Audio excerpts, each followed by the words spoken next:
Have you ever just stopped to think about how fast everything is changing? Especially learning. It feels like, we're always adapting, picking up new skills.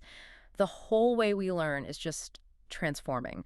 And today on the deep dive, we're really going to get into that. We're looking at the global e-learning market. And folks, it is absolutely booming. Yeah, booming is the right word. Our mission today is pretty clear. Let's unpack what's happening right now, look at the projections, which are frankly kind of mind-blowing, see how different regions stack up, and really figure out why. What are the big forces driving this massive shift in, well, how the world learns? And we should say all the numbers, the data, the forecasts we're using today, they come straight from cognitive market research. So it's solid stuff. Yeah. And just to set the stage, I mean, listen to this scale. The global e-learning market, right? Valued at about $168 billion back in 2021. Already substantial. Right. But it's expected to hit over $314 billion by 2025. So doubling in just a few years. And then get this, by 2033, it's projected to explode past $1 trillion. $1.1 trillion. Wow. That works out to a compound annual growth rate, a CAGR, of almost 17%. Nearly 17% year over year for more than a decade. Yeah, that kind of CAGR, 16.9%, it's not just growth, is it? It signals something really fundamental is changing. Exactly. What does that actually mean, beyond just the huge numbers? For people, for industry. Well, that's the core of it, isn't it? It's not just about market size, this kind of exponential curve. It means a total rethink, how individuals get access to knowledge anywhere in the world, how whole industries can suddenly pivot, upskill their people fast. Yeah. It really points towards education becoming this continuous, accessible thing, lifelong learning, truly available. It's kind of democratizing learning on a scale we haven't seen before. Okay, democratizing access. Let's talk scale then. North America, you hear a lot about it leading the way. How dominant is it really in this e-learning space? It's definitely the current leader. North America started at nearly $60 billion in 2021 specifically, $59.77 billion. And the projection, it's heading towards almost $370 billion by 2033. That's $369.769 billion to be precise. Wow, okay. That's massive growth. And within North America. Yeah, the U.S. is the powerhouse, no surprise there. It goes from about $47 billion to a projected $287 billion. Oh. But Canada and Mexico are significant too. Canada's looking at growth from around $7.3 billion to over $48 billion. And Mexico from about $5.4 billion up to over $34 billion. So, really strong growth across the board there. Shows how embedded digital learning has become. Really embedded. Okay, so that's North America. Let's hop across the Atlantic. What's the story in Europe? How's it tracking in this e-learning revolution? Europe's definitely on a strong trajectory as well. Not quite North America's scale, but still very impressive. It started at roughly $36.5 billion in 2021. Right.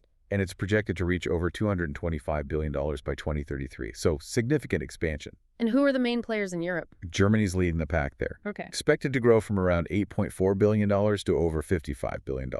The UK is also a major player, going from about $4.6 billion to nearly $30 billion. And France is right there too, from about $4.3 billion to over $25 billion. Right. But you also see really substantial contributions coming from Italy, Spain. They're both projected around $22 billion. Then there's Russia, Sweden, Denmark, Switzerland, even Luxembourg adding billions. And of course, the rest of Europe combined adds a lot too. What's maybe a bit characteristic of Europe is a real focus on, say, corporate training, professional development, alongside the usual online higher ed. Interesting mix. Okay, so North America leading, Europe growing strong. I'm really curious now about other regions. Is Asia Pacific seeing that kind of dynamism, maybe even faster? Oh, absolutely. Asia Pacific is, it's the one to watch. It's actually seeing the most rapid adoption of digital learning. It's projected to become the largest market globally by 2033. Oh, largest. Wow. Yeah, it started at nearly $49 billion in 2021, so already significant. But it's forecast to surge to almost $350 billion by 2033. And here's the key number. The CAGR there is projected at 17.8%. That's the highest of any region. Higher than the global average, higher than North America. What's driving that? Well, a few things. China's a huge factor, Yes. expected to approach $100 billion on its own. India is another giant, growing incredibly fast, projected over $53 billion from about $6.7 billion. Incredible leaps. Right. And then you've got Japan heading towards $45 billion, South Korea over $26 billion, Australia around $24 billion, plus Singapore, Taiwan, Southeast Asia as a whole, they're all contributing billions. The drivers, often it's huge populations getting online, increasing internet access, especially mobile, and just this massive demand for affordable, accessible education and skills. Mobile first is often key there. A really compelling story in Asia Pacific. Okay, shifting gears again. What about South America? How does it fit into this picture? Are we seeing unique trends there? South America is definitely part of the trend. The e-learning market there is growing quite strongly. It's set to go from just over $11 billion in 2021 to over $75 billion by 2033. Well, that's very significant growth. Absolutely. Brazil is a regional heavyweight, projected to reach nearly $29 billion. But Argentina's growth is also really notable, expected to grow more than 7 times, from under $2 billion to over $13 billion. Wow. And you also see solid growth in Colombia, Peru, Chile, all contributing significantly. A lot of the drive there seems to be around vocational training, practical skills development. E-learning is a really flexible way to meet labor market needs across, geographically diverse areas. Makes sense. Okay, in the Middle East, we hear a lot about digital transformation initiatives there. Is that translating to the learning space? Yes, very much so. The Middle East is climbing steadily. Revenues are projected to go from about $8.7 billion in 2021 up to over $58 billion by 2033. Okay. Which countries are leading? Saudi Arabia is out front, expected to grow from $2.5 billion to nearly $17 billion. But Turkey is also significant, projected over $11 billion. Then you have the UAE, Egypt, Qatar, all showing strong growth, billions each. And what's fueling it there? Similar drivers? Often it's tied into those national digital transformation plans you mentioned. Government investment in ed tech is a big factor. Plus, you generally have a young, tech-savvy population that's really embracing flexible learning, from university degrees right through to professional certificates. Right. The demographics play a role. Okay, one last region, Africa. Is it part of this e-learning expansion too, or are things like infrastructure maybe holding it back? No, Africa is definitely participating, and honestly, it represents just enormous potential for growth down the line. The market is projected to rise quite significantly from about $3.5 billion in 2021 to nearly $24 billion by 2033. So still growing fast, even from a smaller base. Exactly. South Africa is leading that growth, forecast to go from around $1.6 billion to over $11 billion. Nigeria is also seeing a big jump from about $500 million to nearly $3.7 billion. And the rest of Africa combined adds considerably too. In Africa, e-learning is maybe even more critical, for bridging gaps in traditional education access, reaching remote areas, building entrepreneurial skills. Mobile tech is often the key enabler there. Okay, this is fascinating. We've literally toured the globe and seen this incredible, consistent e-learning boom everywhere. North America, Europe, Asia Pacific speeding ahead, South America, Middle East, Africa, all showing strong growth. So let's try and tie it all together. What does this all mean? What are the absolute core reasons why this is happening everywhere? Yeah, if you could connect the dots across all those regions, it really comes down to a few powerful converging forces. First, and maybe most obviously, increased digital connectivity. Simple as that. More people have internet, more people have devices. Online learning is just possible for more people than ever before. Right, the basic infrastructure. Exactly. Second, there's this rapid evolution in personalized learning. We're moving beyond one-size-fits-all. Think AI platforms that adapt to your pace, virtual tutors giving instant feedback. That makes learning much more effective, much more engaging. That AI integration feels key. It absolutely is. Yeah. That's the third point, really the growing integration of AI. It's not just personalization. It's smarter content curation, automated grading, even creating these really immersive virtual learning environments. And finally, you just can't ignore the impact of flexible remote education models. The pandemic obviously accelerated this massively, but the shift was already underway. It's normalized learning from home, learning on your own schedule. That flexibility is incredibly appealing. So connectivity, personalization, AI, and flexibility, those are the big engines. Pretty much. They're all feeding into each other, making e-learning not just an alternative, but often a more attractive, efficient, and effective way to learn. It really hammers home that point. With double-digit growth almost everywhere, this isn't just a niche market. It is fundamentally redefining how the world learns. It's expanding who gets to learn and what they can learn. It's about access, opportunity. Exactly. It's so much more than just the, trillion-dollar projection. That's impressive, sure, but the real story is that fundamental shift. It's democratizing knowledge, skills. Right. Pushing the boundaries of what we thought possible for lifelong learning globally. So as these trends personalize learning, AI, flexible models just keep accelerating, keep getting more sophisticated, we'll leave you, the listener, with a final thought to chew on. What totally new ways of learning, new ways of teaching might be just around the corner, things we maybe can't even properly imagine today.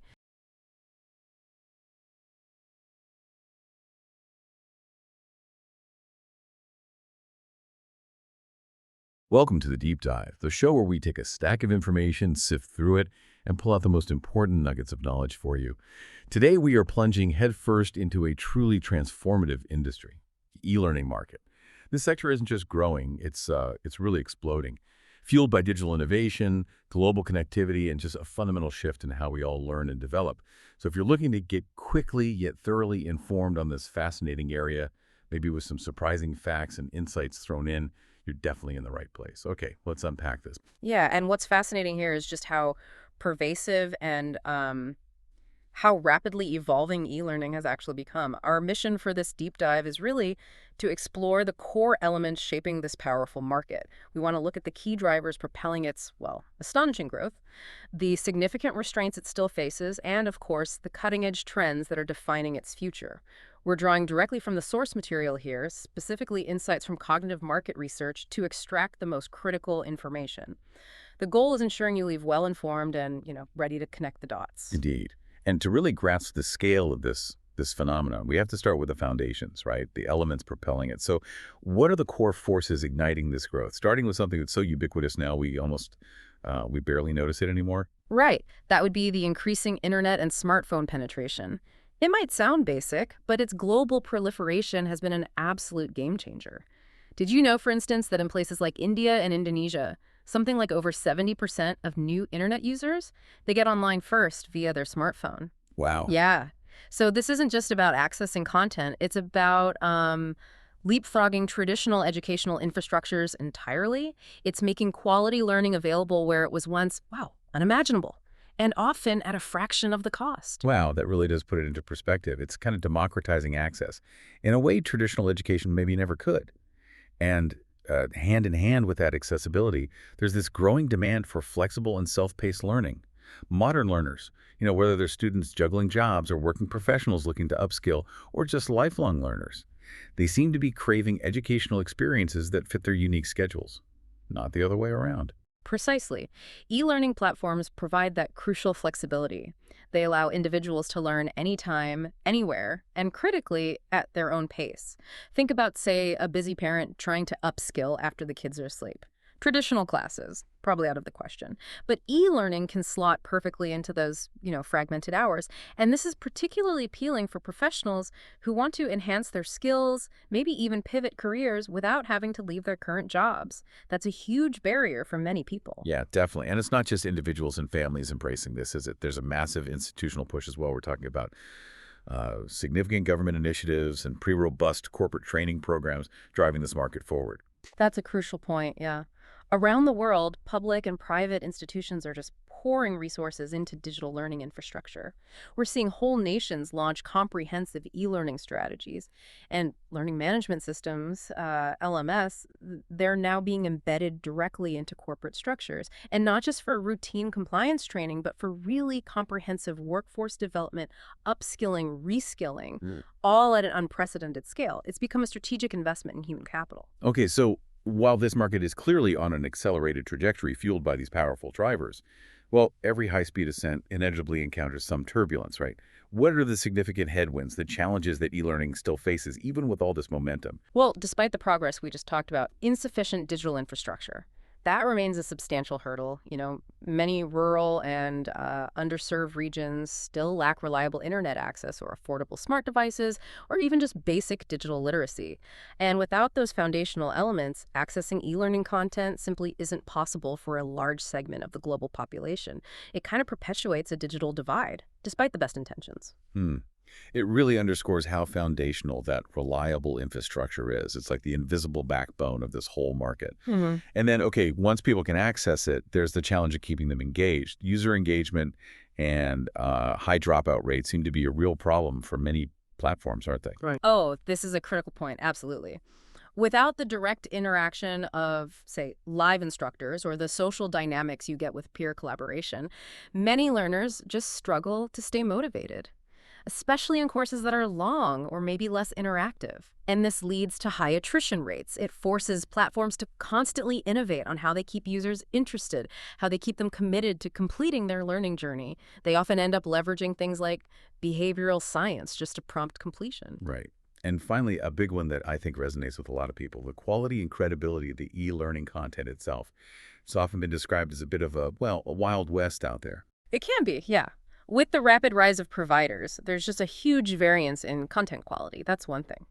But maybe more importantly, there's often a lack of standardized accreditation across the board, which creates this interesting paradox. You've got an explosion of choice, but it places a massive burden on you, the learner, to figure out what's credible. Some experts are even predicting a future where, get this, AI-powered content curators might become the new gatekeepers of quality, a surprising shift from traditional institutions. So the skepticism from many employers and formal institutions about online certifications, it ultimately limits e-learning's full adoption in, formal educational and professional contexts. That's a fascinating thought about AI as a curator. It really shifts the paradigm entirely. Yeah. So, okay, we've explored the foundations and the hurdles, but maybe the most dynamic aspect of this market lies in what's next.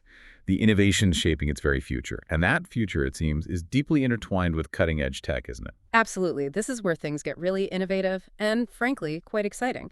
Artificial intelligence, AI, is already personalizing learning journeys. It's adapting to individual progress and needs, almost like having a bespoke tutor.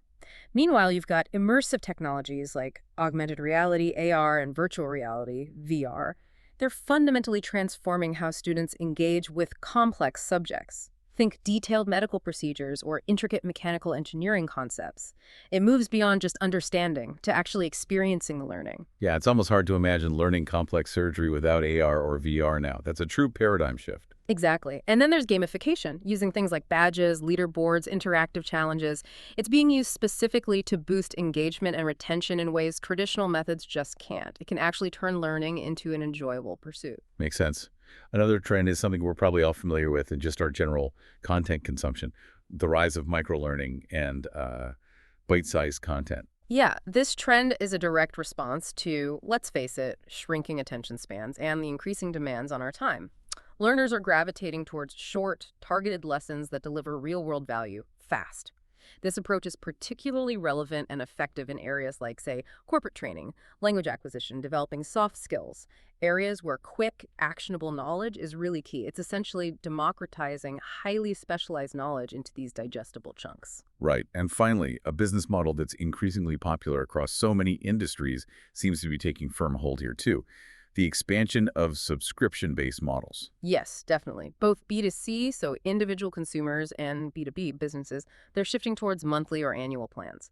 This provides continuous access to evolving content, which is incredibly valuable in fields that change rapidly. It ensures learners are always, up to date. And for businesses, these subscriptions often come bundled with really useful tools, analytics, dashboards, performance tracking, even certification features. It makes them a scalable, cost-effective, and increasingly data-driven solution for training entire teams. So what does this all mean if we try to put it all together? It seems clear the e-learning market is growing at an astonishing pace. It's truly empowered by digital transformation and this global appetite for accessible education, whether that's for personal growth or professional advancement. Exactly. And if we connect this to the bigger picture, it's pretty evident that for e-learning to reach its full, truly transformative potential, it absolutely must rigorously address those existing challenges we talked about. Things like the digital infrastructure gaps and that perennial concern about content quality and credibility.